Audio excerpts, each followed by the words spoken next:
नमस्कार। आज एक बड़ा महत्वपूर्ण टॉपिक आपसे मैं डिस्कस करूंगा। बहुत ज़रूरी है ये टॉपिक डिस्कस करना उन सभी लोगों के लिए, खास करके जिनको कोई सीवियर मेंटल डिसऑर्डर है, जैसे कि schizophrenia, bipolar disorder, OCD, major depressive disorder, किसी तरह का पर्सनैलिटी डिसऑर्डर या एडिक्शन का डिसऑर्डर, बच्चों में एडीएचडी, लर्निंग डिसेबिलिटी, ऑटिज्म या इंटेलेक्चुअल डिसेबिलिटी। तो काफी सारी रेंज में हम देखेंगे कि कई सारे डिसऑर्डर्स के लिए ये समझना जरूरी हो सकता है। आज का कंसेप्ट जो मैं आपसे डिस्कस करूंगा, जिसे हम कहते हैं एक्सप्रेस्ड इमोशन या एक्सप्रेस्ड इमोशनैलिटी।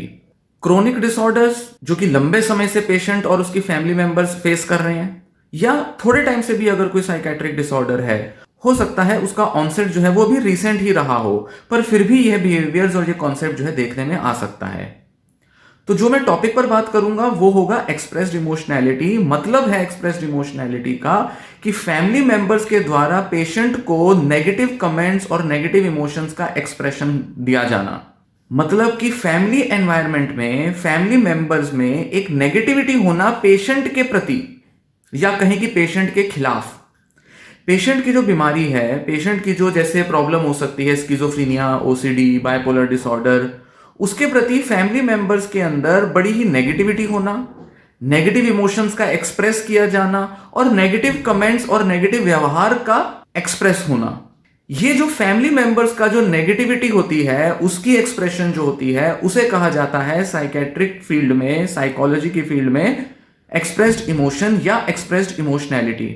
और ऐसा देखा गया है कि जब फैमिली में किसी को साइकेट्रिक डिसऑर्डर होता है तो बड़े सारे फैमिली मेंबर्स में, खासकर कि पेरेंट्स की यहां पर बात हो रही है, किसी किसी केस में देखा जा सकता है कि हमारे हस्बैंड वाइफ या हमारे बच्चे या हमारे आसपास के इन लॉज और दूसरे जो एक्सटेंडेड ज्वाइंट फैमिली के जो लोग हो सकते हैं वो भी नेगेटिव हो सकते हैं। पर मेनली यहां बात की जा रही है एक ऐसे पेशेंट की जिसके पेरेंट्स खासकर की बड़े नेगेटिविटी एक्सप्रेस करते हैं उस पेशेंट की बीमारी को लेकर।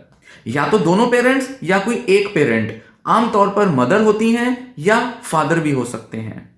एक्सप्रेस्ड इमोशनैलिटी एक ऐसा कॉन्सेप्ट है जिसको कि देखा जाता है कि वो रिलैप्स का बहुत बड़ा प्रिडिक्टर होता है।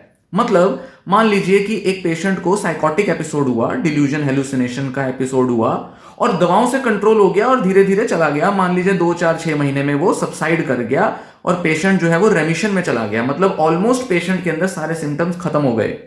पर एक्सप्रेस्ड इमोशनैलिटी मतलब फैमिली मेंबर्स में अगर नेगेटिविटी रहेगी पेशेंट को लेकर, तो चांसेस बहुत हाई हैं कि पेशेंट को दोबारा से एपिसोड हो सकता है, एक नया साइकोटिक एपिसोड, दोबारा से साइकोटिक सिम्टम्स रिटर्न कर सकते हैं। और कई बार वो पुराने सिम्टम्स ना होकर नए नए सिम्टम्स जो है वो पेशेंट शो करता है। तो ये नेगेटिव जो इमोशनैलिटी है, एक्सप्रेस्ड इमोशनैलिटी जिसे कहा जा रहा है, ये कितने टाइप की होती है? ऐसा देखा जाता है कि 3 तरह से फैमिली मेंबर्स पेशेंट के प्रति नेगेटिविटी को एक्सप्रेस करते हैं। सबसे पहला आता है एस्पेक्ट हॉस्टिलिटी। मतलब गुस्सा, नफरत और धिक्कारने जैसा एटीट्यूड होना पेशेंट को लेकर। ऐसा लगता है फैमिली मेंबर्स को या किसी भी एक पेरेंट को कि ये जो पर्सन है ना, जिसे ओसीडी है, स्किज़ोफ्रेनिया है, डिप्रेशन है, एंजाइटी डिसऑर्डर है, ये अपने को ठीक कर सकता है या कर सकती है। इसकी प्रॉब्लम कोई इतनी बड़ी नहीं है, बस इसने बड़ा बना रखा है, मन में वहम पाल रखे हैं, और ये चाहे तो इसको दूर कर सकता है या दूर कर सकती है। और इस वजह से वो सारा टाइम उसको धिक्कारते रहेंगे और उसकी प्रॉब्लम को एक्नॉलेज नहीं करेंगे। वो ये कहेंगे कि भाई तुम दूर कर सकते हो, तुमने बस बहाने बना रखे हैं, नाटक बना रखा है, एक्सक्यूजेस देते हो, काम ना करना पड़े, स्कूल ना जाना पड़े, कॉलेज ना जाना पड़े, जॉब के लिए अप्रोच ना करना पड़े, एग्जाम्स के लिए पढ़ना ना पड़े, बस एक्टिव ना रहना पड़े, इसके लिए तुम बस बीमारी पकड़ के बैठे हो। ऐसा मानते हैं पेरेंट्स या फैमिली मेंबर्स, जैसे कि अगर पेशेंट चाहे तो वो चुटकियों में अपनी प्रॉब्लम दूर कर सकता है या शायद कुछ दिन में। पर उनके अंदर से जो हॉस्टिलिटी, एंगर, गुस्सा, नफरत का भाव जो है वो इस हद तक आ जाता है कि पेशेंट के लिए बहुत घुटन महसूस होती है और घर में गुस्से का माहौल, मारपीट का माहौल, गाली गलौज का माहौल बन जाता है। और उन फैमिलीज में जिनमें किसी को स्किज़ोफ्रेनिया होता है या बाइपोलर डिसऑर्डर होता है या ओसीडी होता है, उनमें अक्सर लड़ाई का माहौल बहुत कॉमन होता है। हालांकि ओसीडी फैमिलीज में बहुत ज्यादा देखने में नहीं मिलेगा, पर स्किज़ोफ्रेनिया, बाइपोलर और पर्सनैलिटी डिसऑर्डर वाली जो फैमिलीज हैं उनमें बहुत देखने में मिलेगा कि एग्रेशन, वायलेंस, तोड़फोड़, डिस्ट्रक्टिव बिहेवियर, सेल्फ हार्म बहुत ज्यादा देखने में आता है। क्यों? क्योंकि घर के अंदर नेगेटिविटी बहुत है, घर में नेगेटिव इमोशनैलिटी या एक्सप्रेस्ड इमोशनैलिटी बहुत है।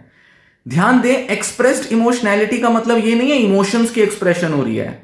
It's not expression of emotions, it is expressed emotionality. थोड़ा डिफरेंट टर्म है। दूसरा इंपॉर्टेंट बिहेवियर आता है क्रिटिकल कमेंट्स, ताने मारना, धिक्कारना। तुम बोझ हो हमारे परिवार पे, पता नहीं कहां से ये पैदा हो गया, पैदा ही नहीं होना चाहिए था इसको, तो पता नहीं मैंने क्या पाप किए थे जो मेरी किस घड़ी में ये पैदा हुआ, क्या मेरे फूटे नसीब थे जो ये पैदा हुआ, ये इस दुनिया में है क्यों। इस हद तक चले जा सकते हैं कमेंट्स। या सिंपल ताने हो सकते हैं, कुछ करता नहीं है, सारा दिन यहीं पड़ा रहता है, सारा दिन मोबाइल पे लगा रहता है, ये नहीं कि जाके कुछ करे, बस बीमारी पकड़ के, डिल्यूजन पकड़ के बैठा है, वहम पकड़ के बैठा हुआ है। वो पेशेंट जानबूझ के वहम नहीं पकड़ा है, पर फैमिली मेंबर को ऐसा लगता है, वो ऐसा सोचते हैं कि अगर ये एक्टिव हो जाएगा ना तो सब ठीक हो जाएगा, बस ये सारी एंजाइटी डिप्रेशन सब चला जाएगा, इसलिए उसको सुबह शाम ताने मारेंगे।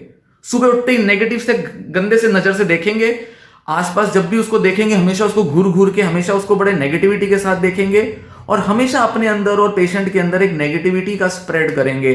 सिंपल भाषा में कहें तो घर में बहुत नेगेटिव वाइब्स होंगी। पेरेंट कहेगा, फैमिली मेंबर कहेगा कि इसकी वजह से हम ऐसा करते हैं। पेशेंट कहेगा कि अगर ये मुझे ऐसा कहना छोड़ देना तो शायद मैं ठीक हो जाऊं। और ये बात सच है कि ऐसे बिहेवियर्स काफी गहराई में, काफी ज्यादा फैमिली के अंदर बने रह जाते हैं, जिसकी वजह से ना ही सिर्फ पेशेंट, हम ये कह सकते हैं कि पूरा परिवार जो है वो बीमार सा लगता है, बीमार सा हो जाता है। घर के अंदर बहुत नेगेटिविटी आ जाती है, बहुत ज्यादा एक दूसरे के प्रति घृणा, नफरत, न जाने किस किस तरीके के नेगेटिव भाव जो है दिमाग में भर जाते हैं। फ्रस्ट्रेशन बहुत ज्यादा भर जाती है। आमतौर पर हम कहते हैं कि फ्रस्ट्रेशन है, किसकी वजह से? पेशेंट की वजह से। ये अगर ऐसा हो जाए, ऐसी हो जाए तो सब ठीक हो जाए, ऐसा नहीं होता है। तीसरा बिहेवियर आता है ओवर प्रोटेक्टिवनेस या ओवर इन्वॉल्वमेंट, भले ही वो बिहेवियर लेवल पर हो या इमोशनल लेवल पर हो। मतलब पेरेंट जो होता है वो बच्चे के लिए, अपना जो भी उनका बच्चा है, मतलब पेरेंट की नजर में बच्चा ही होगा, भले वो 25 साल का हो, 30 साल का हो या 30 साल की हो, तो उनका जो बच्चा है जिसको की बीमारी है उसके साथ बहुत ज्यादा इन्वॉल्व होने की कोशिश करते हैं। पेरेंट कहते हैं कि भाई अगर हम ना हो तो ये कुछ भी ना करे, ये अपना करियर ना बनाए, अपनी शादी ना करे, अपने को ठीक ठाक ना रखे, दवाइयां ना ले।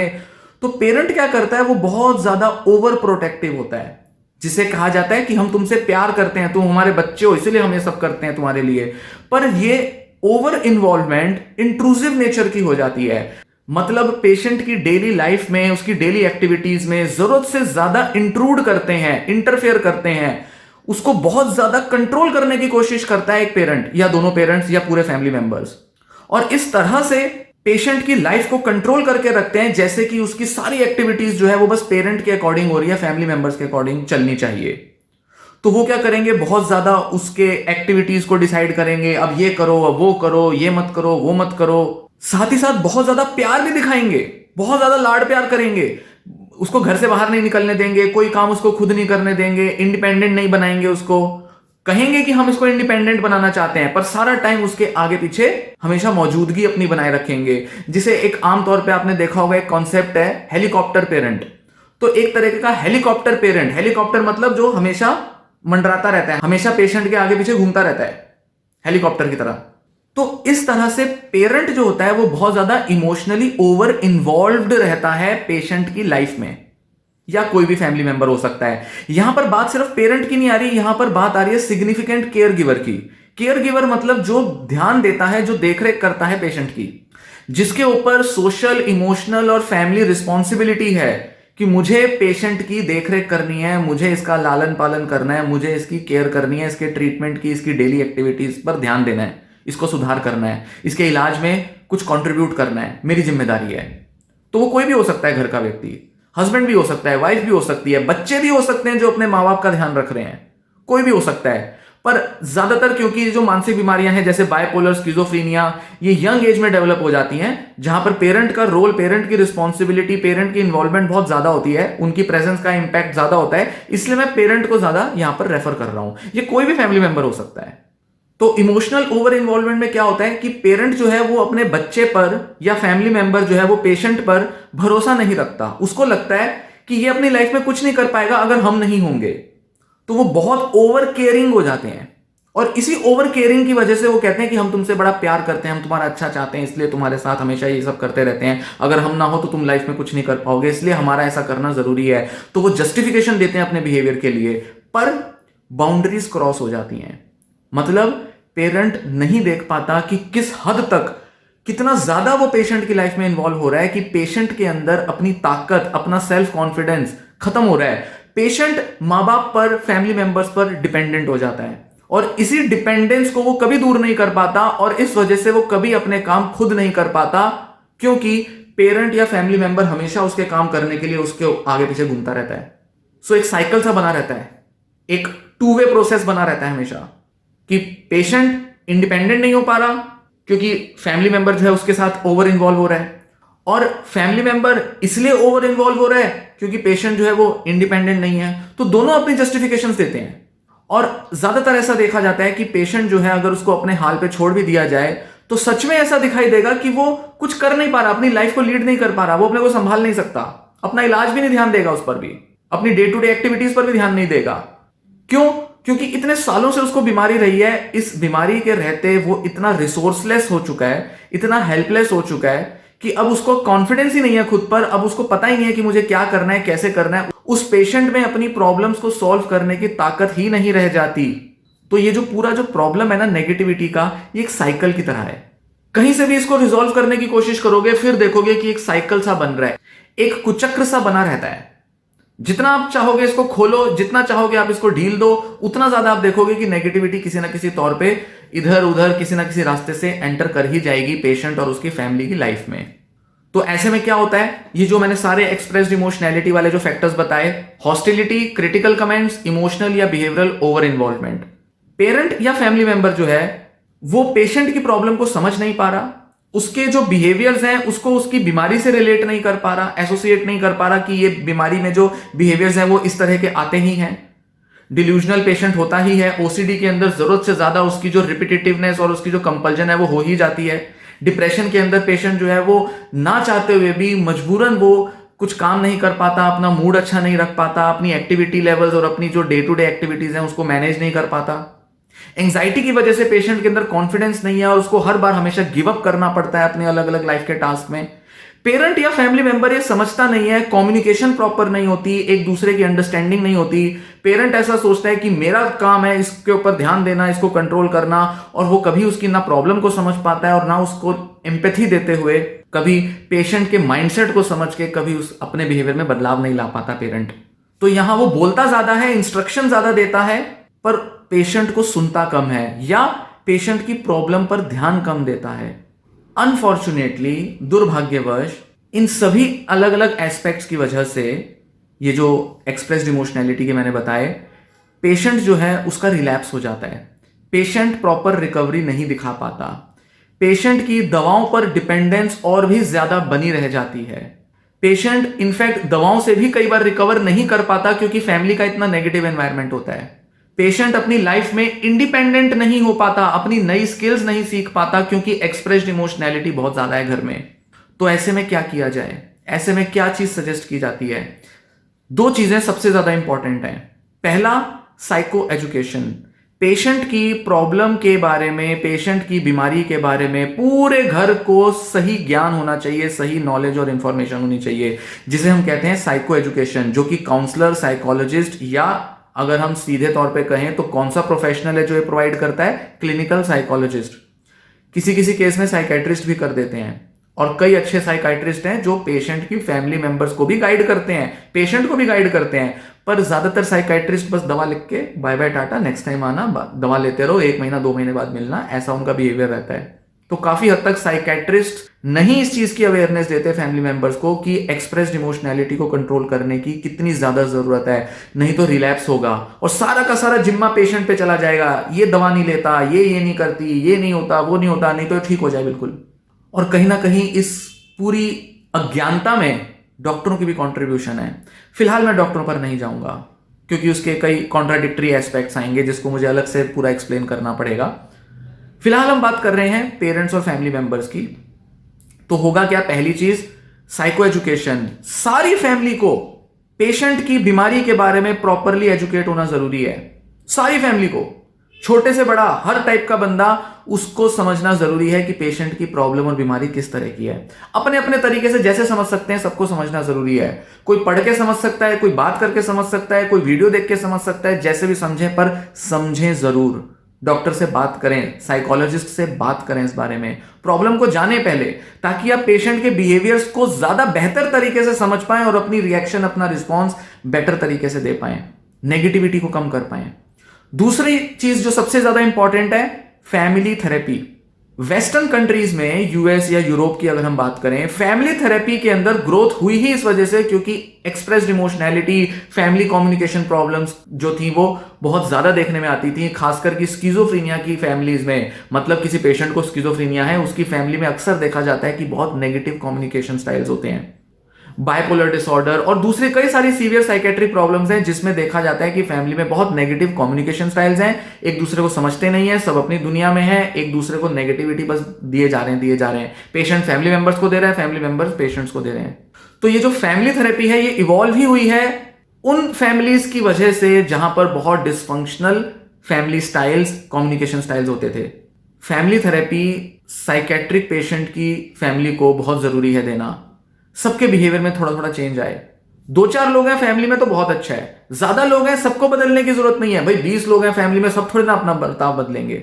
हाँ, वो लोग जिनका ज्यादा लेना देना है पेशेंट के साथ, जो प्राइमरी केयर गिवर हैं, उस पर ज्यादा ध्यान देते हैं और जिनका रोजमर्रा की लाइफ में उसके साथ इंटरेक्शन होता है, लेना देना होता है, उनको तो खासकर अपने व्यवहार में, अपनी सोच में, अपने व्यवहार, अपनी बोली में, अपने शब्दों में, अपने बात करने के तरीके में और अपनी इमोशंस को एक्सप्रेस करने में सावधानी बरतनी जरूरी है और सीखना जरूरी है कि पेशेंट के हिसाब से कैसे अपना व्यवहार में चेंज लाया जाए।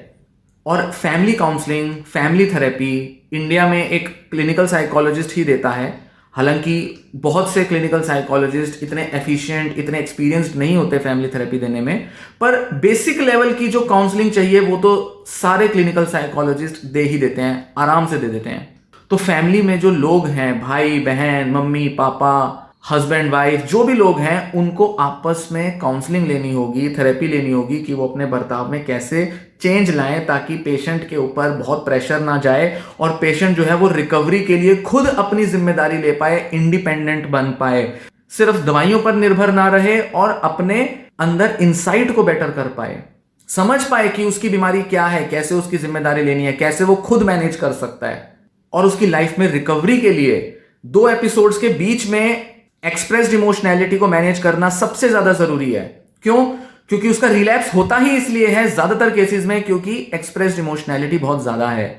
तो ऐसा आमतौर पर होगा कि पेशेंट के जो मोटे तौर पे जो सिम्टम्स हैं वो खत्म हो जाएंगे, चले जाएंगे, बहुत दब जाएंगे, पर पेशेंट जो है वो फुल्ली रिकवर नहीं करेगा अपनी लाइफ में, शायद फंक्शनल ना हो पाए, काम धंधा, रोजमर्रा की जिम्मेदारियां ना निभा पाए। तो ऐसे में क्या होगा? ऐसे में फैमिली मेंबर्स जो है उसे धिक्कारेंगे, उसके साथ बहुत ज्यादा इन्वॉल्व होने की कोशिश करेंगे।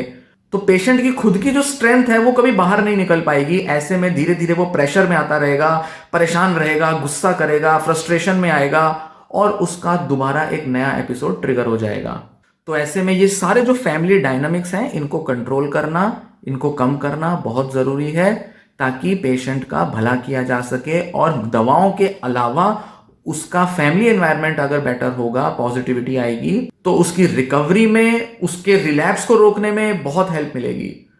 एक बात लास्ट में कहना चाहूंगा कि इस पूरी एक्सप्लेनेशन का, पूरे कॉन्सेप्ट का मतलब ये नहीं है कि पेरेंट्स जो हैं वो कारण हैं पेशेंट की बीमारी के, ना ही ये कहने का मतलब है कि पेरेंट्स की वजह से जो है पेशेंट के अंदर जो है लक्षण बढ़ रहे हैं, पेरेंट्स जिम्मेदार हैं, ऐसा कुछ नहीं है। यहां ये नहीं कहा जा रहा कि पेरेंट्स की वजह से या फैमिली मेंबर्स की वजह से बीमारी हो रही है। कारण बहुत सारे हो सकते हैं, पर पेशेंट का डिस्ट्रेस, परेशानी और उसके सिम्टम्स में बढ़ावा मिल जाता है उसके एनवायरनमेंट की वजह से, जिसमें कि फैमिली एनवायरनमेंट का बहुत बड़ा रोल होता है। तो इस पर मैं आगे कभी चर्चा करूंगा और डिटेल में इस पर डिस्कस करने के लिए बहुत सी बातें हैं। बहुत लिमिटेड ब्रीफ जानकारी दी, ढंग से बताना थोड़ा जरूरी था, इसलिए थोड़ी लंबी हो गई है वीडियो। कुछ पॉइंट्स दिमाग में रखने बहुत जरूरी हैं, इसलिए मैंने इस जानकारी को ज्यादा डिटेल में इलेबोरेट करके बताया। इस पूरी वीडियो का ये कोई मकसद नहीं है, कोई मतलब नहीं है कि पेरेंट्स को ब्लेम किया जा रहा है या पेरेंट्स को कारण माना जा रहा है या फैमिली मेंबर्स को कारण माना जा रहा है। फैमिली मेंबर्स बहुत बड़ा रोल निभाते हैं एक पेशेंट की रिकवरी में, पेशेंट के इलाज में। उनके काम को, उनके एफर्ट्स को, उनकी मेहनत को एक्नॉलेज करना जरूरी है, उसको अप्रिशिएट करना जरूरी है। पर ये छोटी छोटी चीजें अगर ध्यान में नहीं रखेंगे तो रिकवरी हो ही नहीं पाएगी। फिर इलाज किस बात का लेना, फिर क्यों हम इलाज के ऊपर इतने पैसा खर्च करें, सब करें, जब हम बेसिक चीज़ें नहीं बदल पा रहे। तो इलाज जब हम अच्छा चाहते हैं तो कहीं ना कहीं हमें अपने बर्ताव में बदलाव लाना पड़ेगा और ये फैमिली मेम्बर्स को समझना ज़रूरी है।